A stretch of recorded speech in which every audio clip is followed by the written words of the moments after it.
All right, welcome back and thank you for staying with us. And we continue with the program, News Check, a program that seeks to explore issues shaping conversation in the country. And right now we switch gears and talk about matters gender-based violence. And this morning our focus is on access to justice for survivors of gender-based violence. And I'm hosting a panel of three ladies coming from different spheres.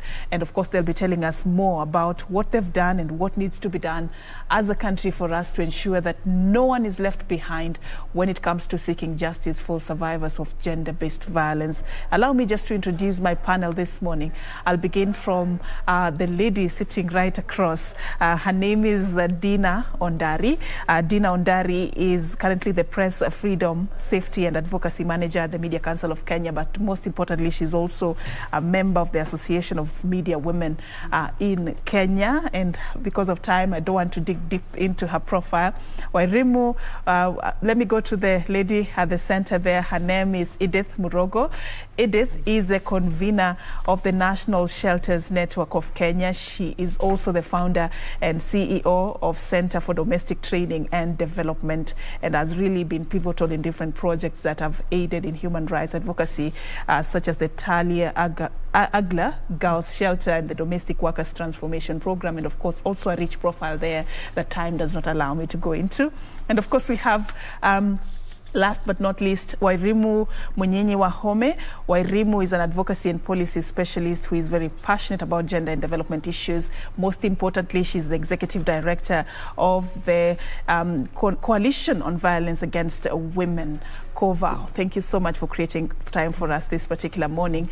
And of course, we just want to look at the journey to getting justice in this country for survivors of gender-based violence. Some people still call them victims, but I choose to call them survivors for personal reasons. I'd like to begin from where it all starts. And this question I direct to you, Wairimu. We've seen quite a number of figures and data and statistics about gender-based violence and the trends. But the concern for me is whether these numbers that we see are the true reflection of what exactly is happening in our societies. Do we get the full picture of the magnitude of the problem looking at these numbers? No. And the reason why I say that we don't get the full picture is because in terms of management of data, especially when it comes to gender-based violence, there is a lot of room for improvement.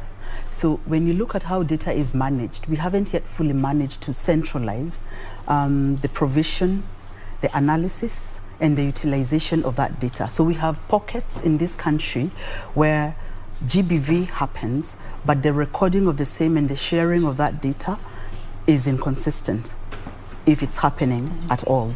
So what you see is really a drop in the ocean of the realities of GBV in this country, which is really sad because we need that data for planning purposes, for response purposes, for informing mitigation strategies. So there's a lot of room for improvement in that, all right. In that particular space. And this one also bring you on, Dinah, because for a very long time you spent your time in the newsroom and you've seen how we have treated such cases and such stories when they come to us as journalists. Do you think, it has been given the justice that it deserves, reporting of gender-based violence? Do you think we are bringing it out and really painting the picture of how big the problem is, or there is still a gap? Barely, but I would like to start by saying that the media has been doing what it can under the circumstances, and one of the things that for you to be able to answer that question correctly is to look at what are the challenges that make it difficult for data to be available, so that then you can only act on data that is available, on data that you can put evidence on. And you'll find that as much as the media is highlighting these issues, you will find an internal problem to start with, because gender-based violence also happens in newsrooms. It happens in the media environment. But the biggest problem is stigma. So as much as the available figures are not enough to show the magnitude of the problem, there is something that is blocking survivors from speaking out. And if a survivor does not speak, either because they don't think they have a safe space to speak their issues, it means that that complaint is likely to be ignored. and therefore if it's ignored, it's hidden somewhere, nothing will happen. So therefore, I think the starting point will be providing the space for such data to come out. What do you think would be the game changer if GBV was to be reported as much as even our stakeholders you'd wish? What is it that would really come out of that? What is the difference that would bring? First, we all know that silence emboldens the perpetrator. So once you deal with the challenges or whatever it is that makes it difficult for people to speak out, and I would like to point this out, one of the reasons is fear of reprisals, because if I'll just use an example that is familiar within the media environment. If I think that I'm being harassed by a news source, for example, or my boss in the newsroom, it will be difficult for me to come out and report, because that boss will be the likely person for me to go and report to. And because of that and the fear of losing my job, then I will not be able to speak. But if you remove such bottlenecks, you make it normal for people to speak about gender-based violence, for people to speak about sexual harassment, for example, then when you remove that cloud of fear and stigma, and it's no longer a taboo to talk about these things, then it makes it easier for these things to come out. And the only reason that something doesn't happen is because it's not known. So someone will say, we have not handled such cases in our institution, for example, because we are not aware. They are not happened. Nobody has come out to complain, because for anything to happen and especially, I'm not an expert in issues of justice, but I know that for anything to happen, for perpetrators to be arrested, something to happen, there has to be a complainant, and a complainant will be able to cooperate throughout the process. So therefore, it is important to have such safe spaces for survivors to speak out, so that then something can happen. All right, Dinah. Edith, you deal with these survivors. They knock at your doors as the convener of the National Shelters Network of Kenya. What are they telling you, and what are you reading from the reason why they're still under reporting of GBV? Where is this problem coming from? I think most of the survivors or the victims, I prefer to call them victims, so that they can be able to access. Sometimes when we call people survivors, we may be pointing to the fact that maybe they have healed and they are okay and they can fly on their own wings. So many times for us who are directly working with victims, we prefer to actually call them victims. So they are not able to report because they may not even know where to report. That is the first problem. They may not know that we have gender desks. I think enough awareness raising activities need to be carried out, and I mean even from the Nyumba Kumi, from the lowest administrative levels, so that this information can be out there, that if you're violated, if you're abused, you can actually go and report to the police.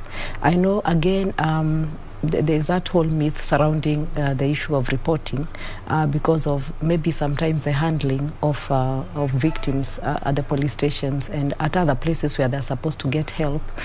And so that also really complicates everything. But when they know where they should report, and when they report there, they get support. And in the manner in which they expected. They expect, because now again we have a very big problem of safeguarding of victims. We do not have enough safe spaces and enough shelters. The non-state shelters that we are convening are not many. Right now we have mapped at least approximately 54 shelters. So these shelters are spread out across about 18 counties.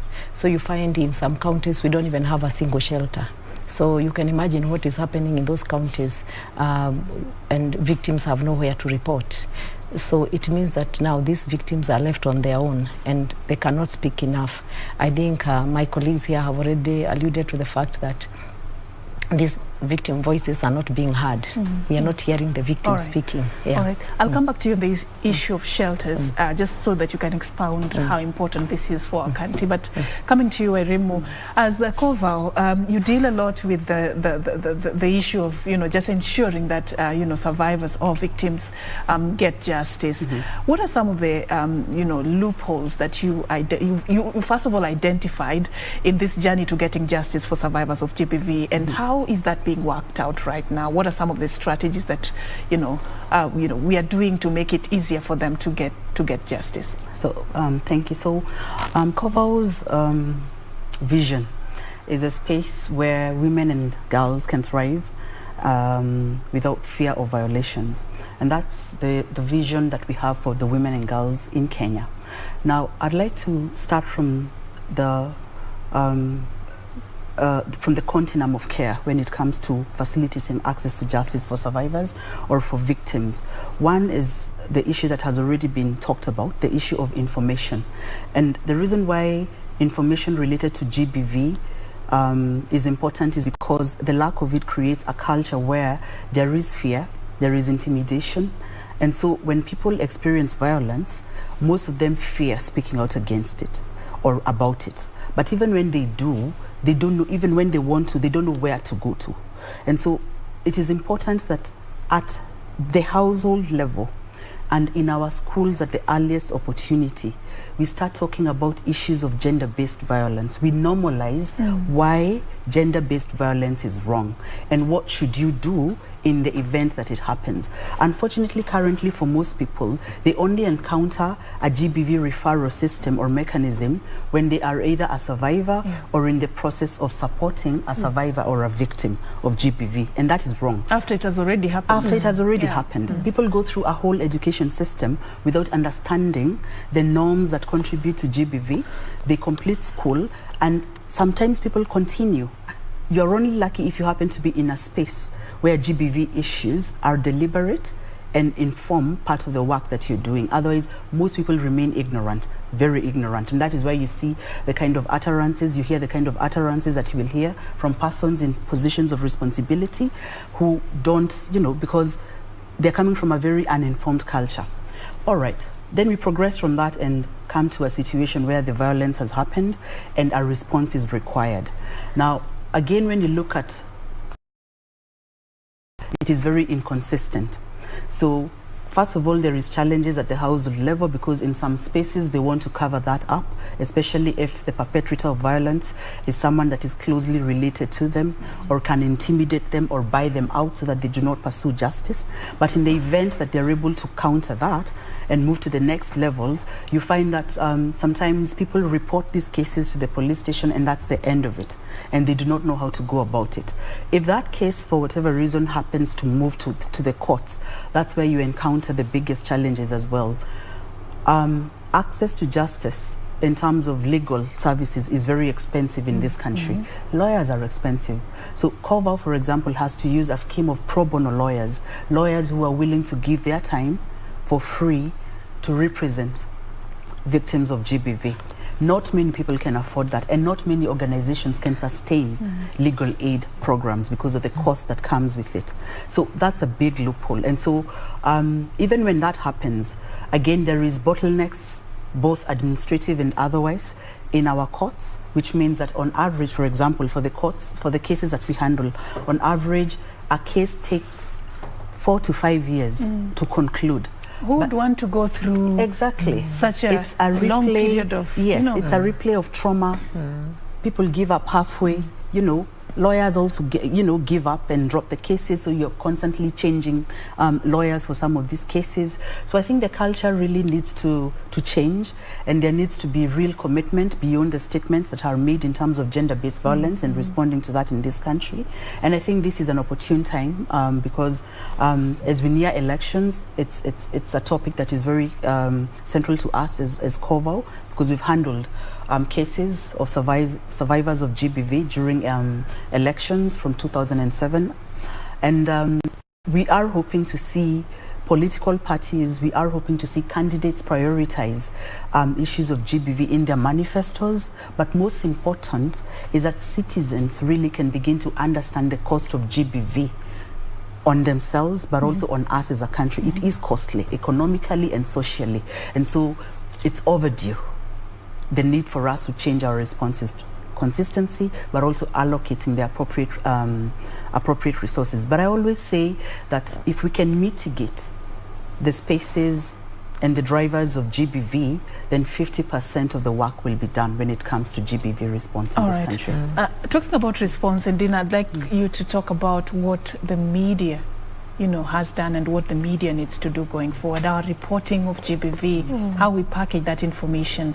What are some of the fundamental principles that we ought to consider so that the message is out there in the manner in which it needs to be out there for people to consume?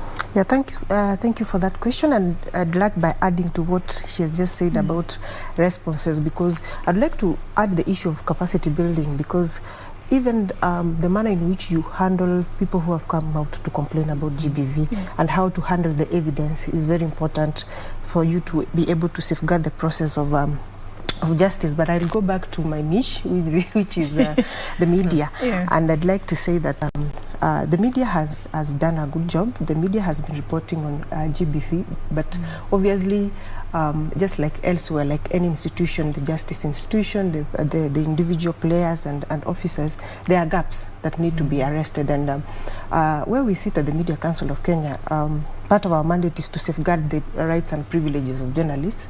And we do a lot of work on gender-based violence, that is facilitating an environment where journalists themselves can work, female journalists can work feeling safe, and we do not have a bias, so I will say both male and female, but all know that female journalists are disproportionately disadvantaged when it comes to that. But also we do a lot of capacity building training, because as she said, it's not a normal thing to find that students who are being trained in journalism, for example, being also capacity built on issues of gender-based violence.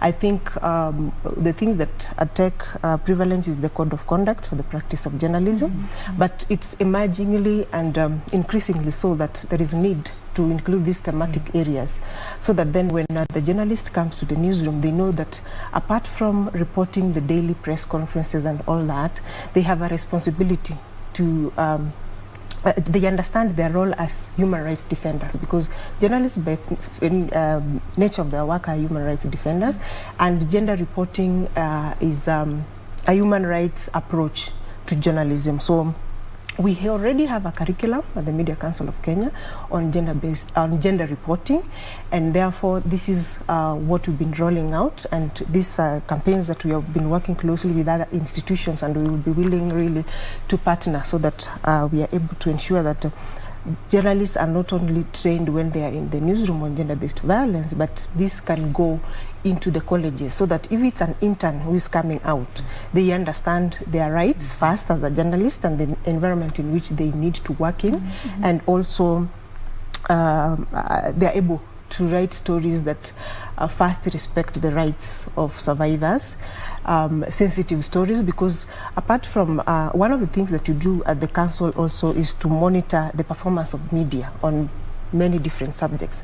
And we are finalizing a report on how the media has performed in terms of covering issues of GBV.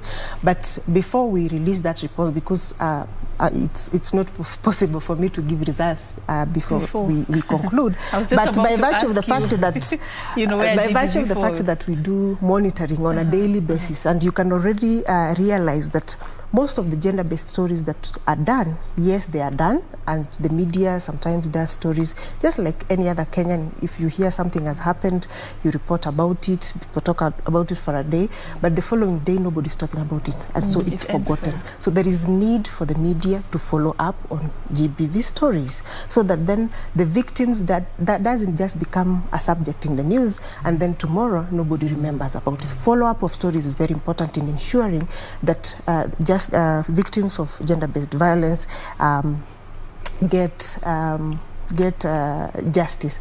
Going back to the issue of capacity building, you will find that some of the stories in the media today on GBV are all about sensationalism.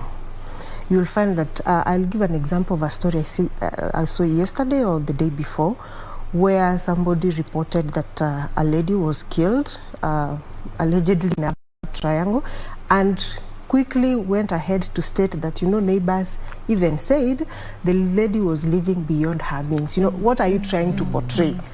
Are you there to side with the accuser or the killer, or are you there to present an issue and a societal issue that needs to be addressed? So I'll rest my case there for now, and then I'll do another round. All right, all right. Yeah. Interesting point you brought out there. As you report these stories, what is your intention? What is it that you really want to achieve, you know, through this particular story as a journalist? That's what you should ask yourself.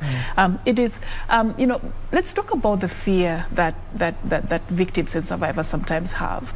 That I may come out and speak, but then at the end of the day, I'm going back to the same environment where I was violated or something like this happened to me. How big of a problem is that, and then how are we addressing it as a country? Yeah, I think that fear is real. Yeah. What happens normally is that, remember, this is a crime that has been committed against the victim.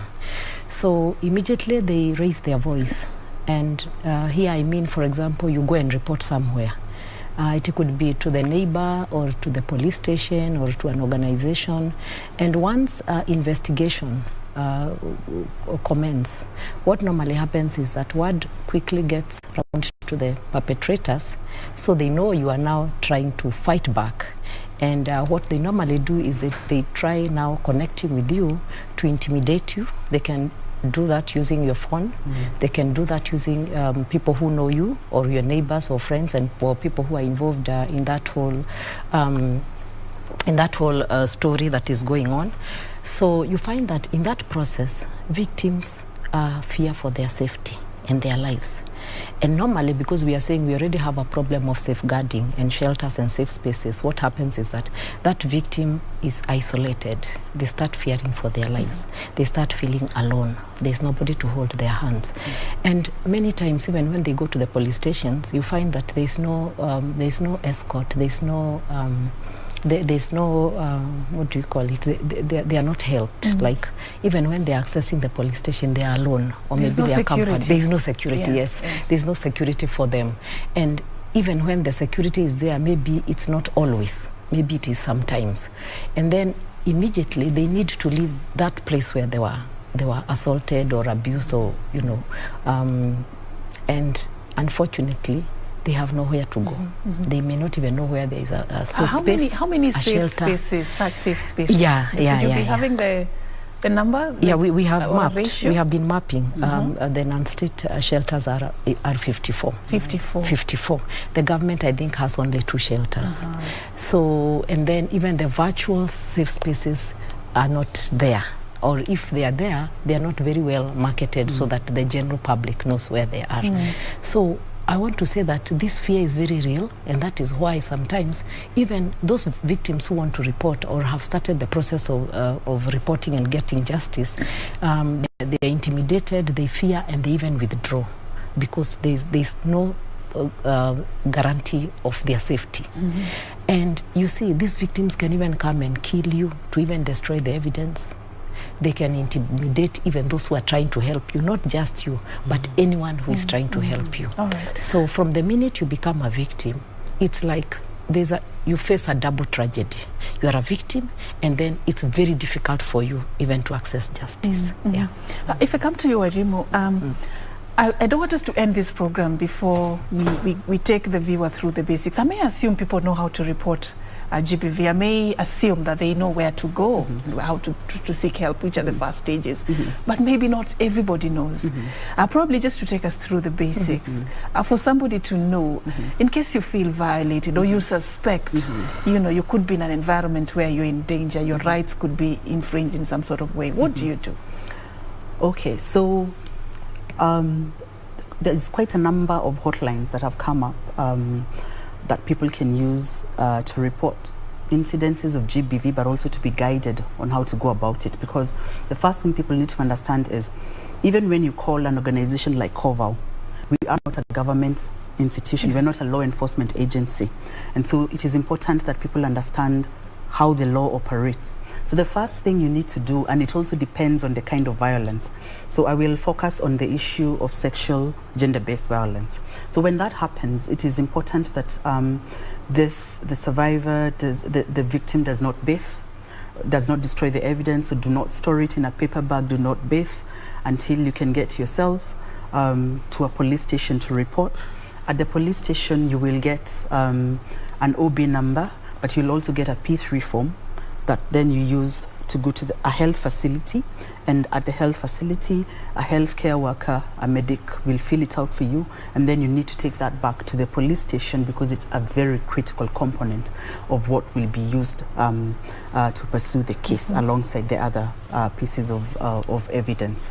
And then from there, depending on the investigations that the police do, then the perpetrator could be arrested. Now, when this person is arrested, then it means that the case may proceed to court. Half the time those cases drop off, but in the event that the case proceeds to court, then you will be guided. There is some level of legal aid that the government provides. It is not sufficient, and that is why then you find that some of those survivors are linked to organizations like COVAW and other peer organizations that do similar work, where they may be able to access legal aid to support them throughout the court process.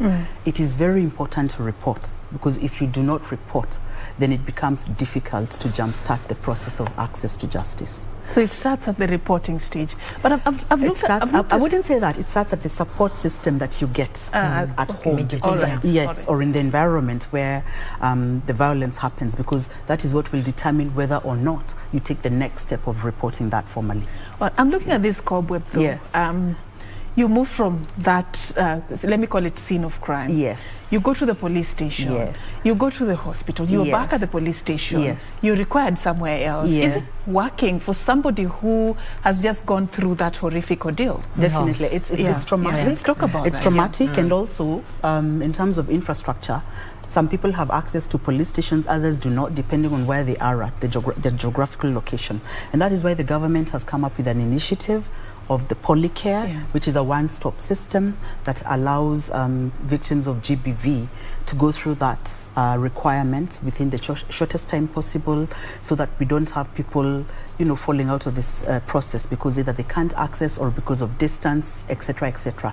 But again, remember, the Polycare centers have only just started being rolled out, so they're not available throughout the country, and not a lot of people even know about the current ones that exist. So it's a very good concept that needs to be rolled out, but beyond rolling it out is ensuring that the human resource that facilitates the services that are provided within that range of the Polycare system are actually sensitized enough to be victim or survivor friendly enough to provide that empathy while doing a professional job to ensure that this particular person will be facilitated to access justice eventually. Yeah. Can you just allow me to talk about the national referral mechanism?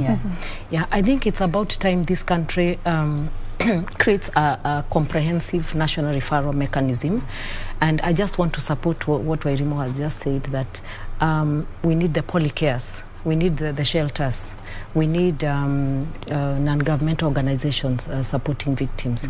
We need well-crafted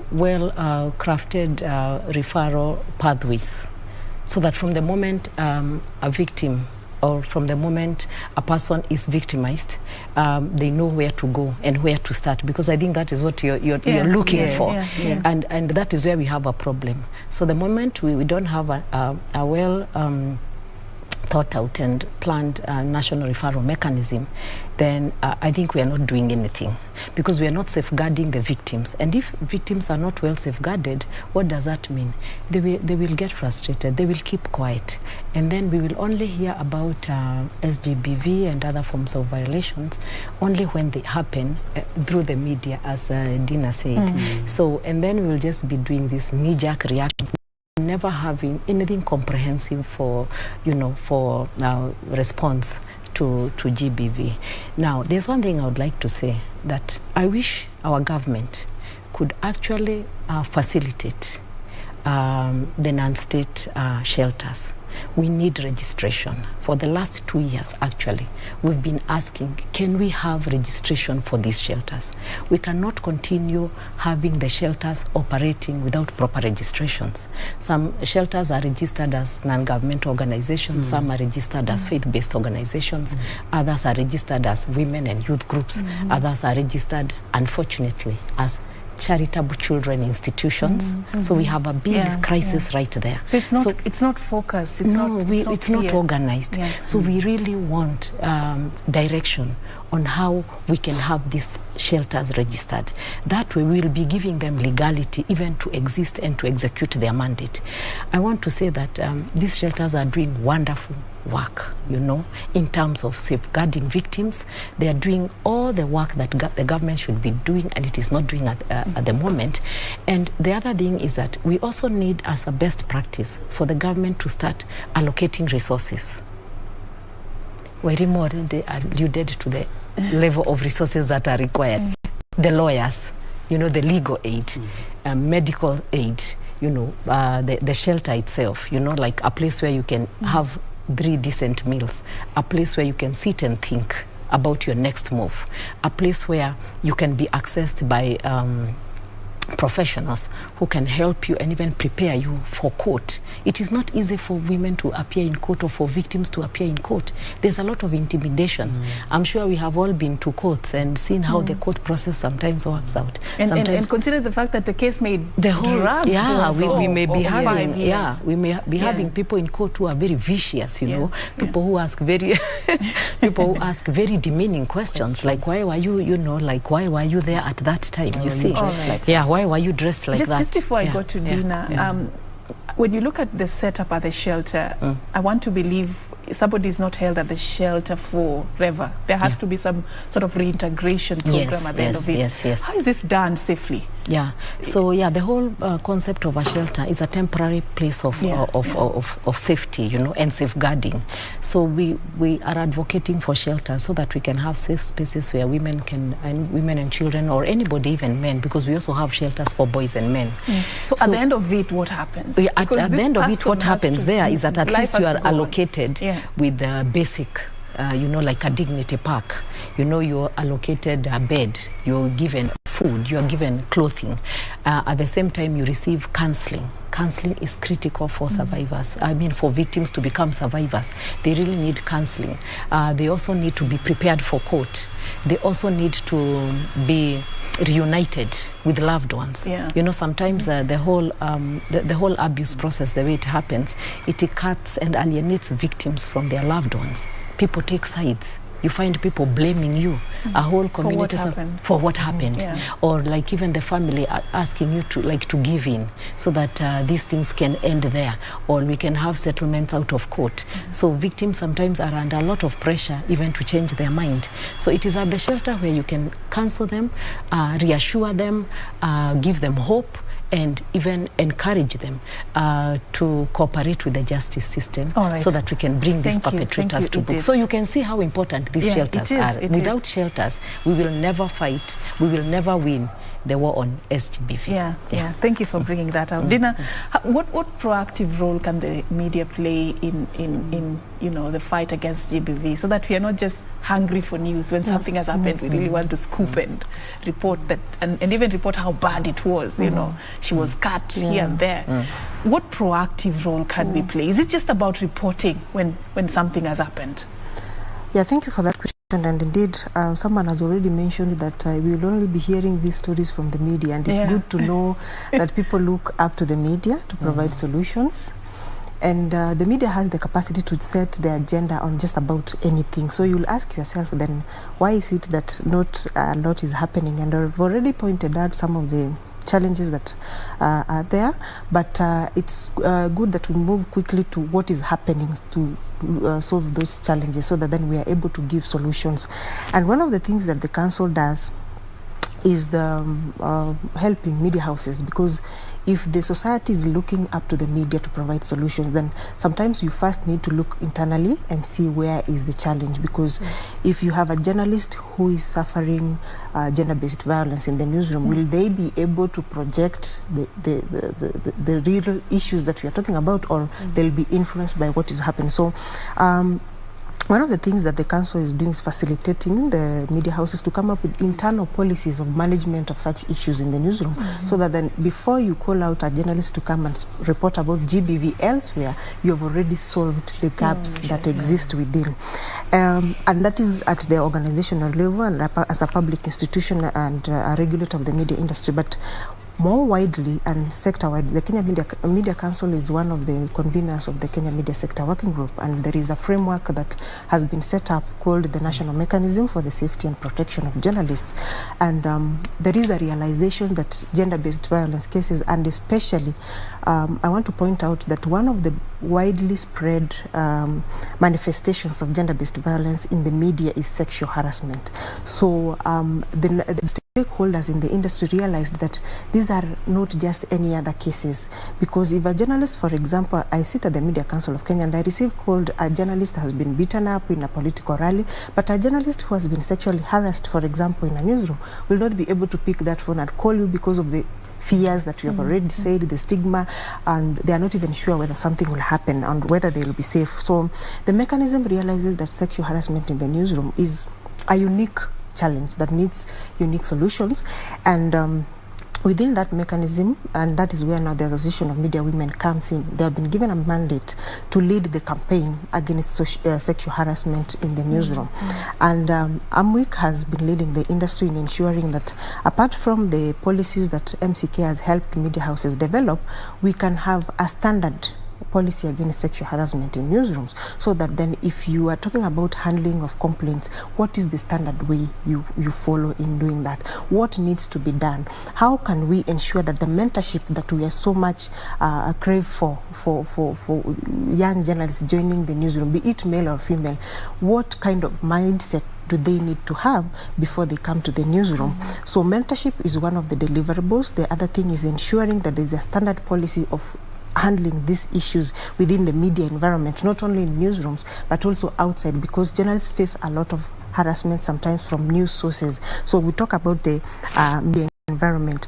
And the other thing then is, how do you provide that critically needed safe space for these survivors to come out and talk about it, so that then, and I would like to say that many journalists' careers have been ruined because of such issues, because when they find that there's nothing they can do about the complaints they have and they are disgruntled, someone just says, let that career be, I need my peace of mind. And you know, media is it's a small space.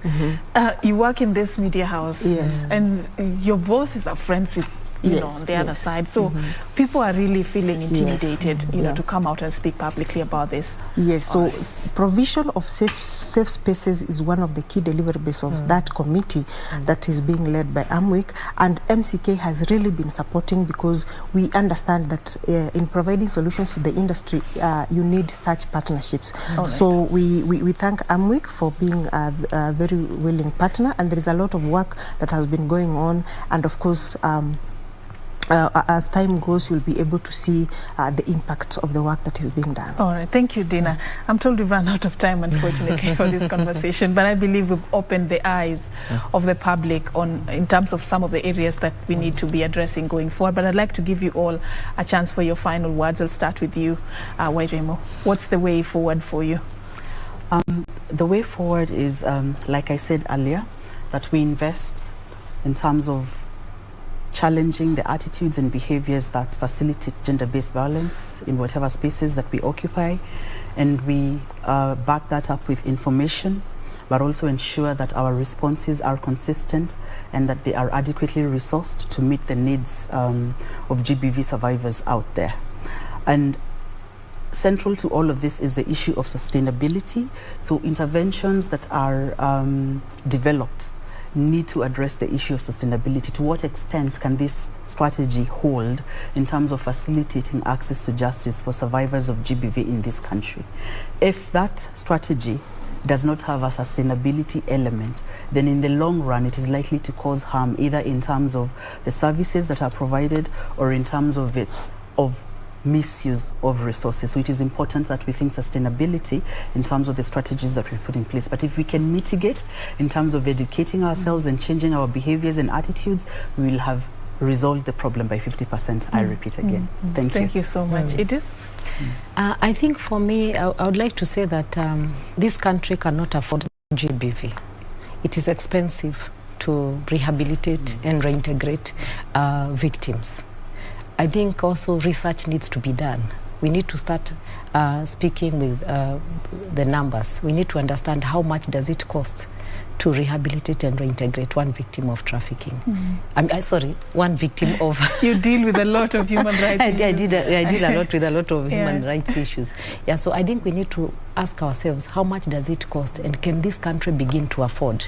And then we need to see that money that the president has committed as the shelters network. We do need to see that money being allocated to us so that we can help the government in safeguarding of victims. Yeah. All right, Dinah, your parting shot. I would like to emphasize on the fact that you know, access to justice has many players. I just like to urge that we embrace partnerships, because as a human rights defender, you will need the police department, you will need the office of the ODPP, you will need the media. So it's very important to embrace partnerships and take advantage of the capacities that are available today in the industry in Kenya, because there is a lot of talk, the information is there, however little it is.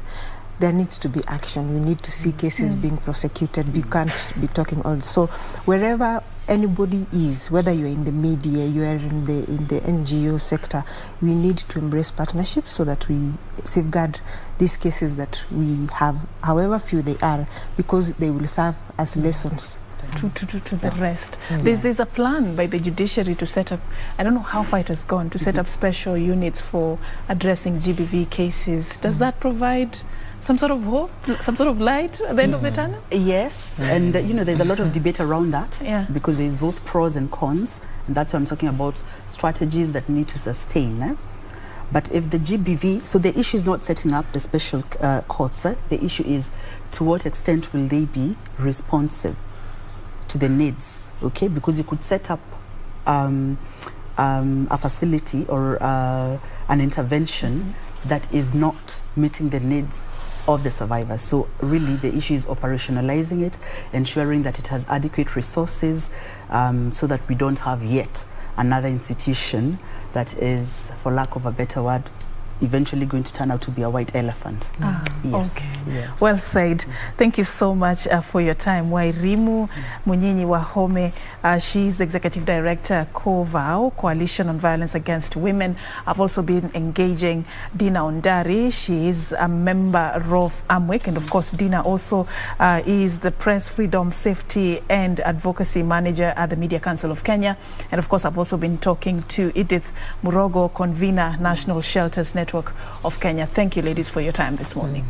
All right, and that's how we wrap it up right here on News Check. Of course, this conversation can only continue. We cannot end it here. So on another day, another platform, we'll be picking it up. Thank you so much. My name is Achieng Ouma, and coming up is the Swahili version of the program, Kurunzi, Mashinani and Tamrini coming up next. To stay for that.